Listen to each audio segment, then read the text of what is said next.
Drama serial जान सकते आने वाले एपिसोड में आप देख रहे थे बाबा साई जो नौशेरवान को नहीं खोना चाहते। वो नौशेरवान की सलामती के लिए अम्मा साई से बात कर रहे होते हैं कि इसके लिए हमें सख्त फैसला लेना होगा। मैं नहीं चाहता कि वो लड़की दोबारा से नौशेरवान की जिंदगी में शामिल हो, क्योंकि उस लड़की ने पहले हमारे नौशेरवान की जान लेने की कोशिश की है। हम पहले ही सवार को खो चुके हैं, अब नौशेरवान को खोने की हमें हिम्मत नहीं। इसके लिए हमें दुआत को नौशेरवान की जिंदगी से निकालना होगा। यहाँ पर वो नौशेरवान को अपने पास बुलाते हैं और उससे कहते हैं कि मैंने तुमसे एक बात करनी है। अब मैं नहीं चाहता कि दुआ तुम्हारी जिंदगी में मजीद रहे।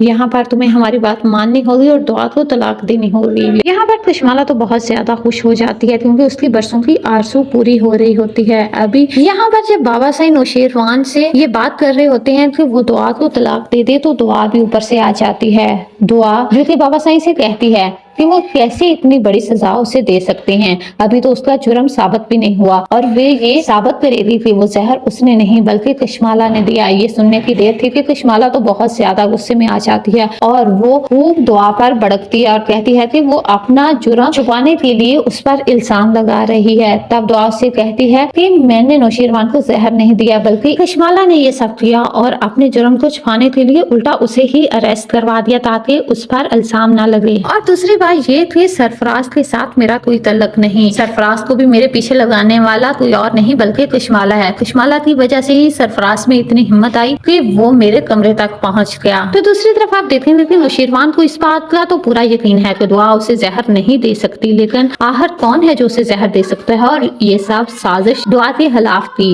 अब उसे काफी हद तक इस बात पर यकीन आ जाता है कि इसके पीछे कशमाला का हाथ हो सकता है। यहाँ पर वो जाफर से कहता है कि उसने अब हर वक्त कशमाला पर नजर रखनी है। वो किससे मिलने जाती है, कहाँ जाती है, कहाँ आती है, उसे कशमाला के बारे में सब खबर होनी चाहिए। तब जाफर भी उसे बताता है कि उसने सरफराज पर तो पहले ही नजर रखी हुई थी। इस दौरान उसे कशमाला बीबी की भी कुछ हरकतें मशकूक लगी, इसलिए वो उसका भी पीछा कर रहा था। और जब एक दिन जब कशमाला बीबी घर से बाहर निकली तो उसका पीछा किया तो वो सरफराज से मिलने गई हुई थी। यहाँ पर एक बात तो साबित हो जाती है कि दुआ बीबी के पीछे सरफराज को लगाने वाला कोई और नहीं बल्कि कशमाला बीबी है। ये बात सुनने की देर थी तो नौशेरवान को बहुत ज्यादा गुस्सा आ जाता है। उसे पहले शक तो था कशमाला पर, लेकिन वो इस हद तक गिर जाए थी इस बात का अंदाजा नहीं था। यहाँ पर जब कशमाला नौशेरवान के पास जाती है और उससे कहती है कि उसे दुआ को तलाक दे देनी चाहिए, मैं नहीं चाहती कि वो औरत अब आपकी जिंदगी में रहे। यहाँ पर ये बात सुनकर नौशेरवान उसे कहता है कि वो अपने काम से काम रखे,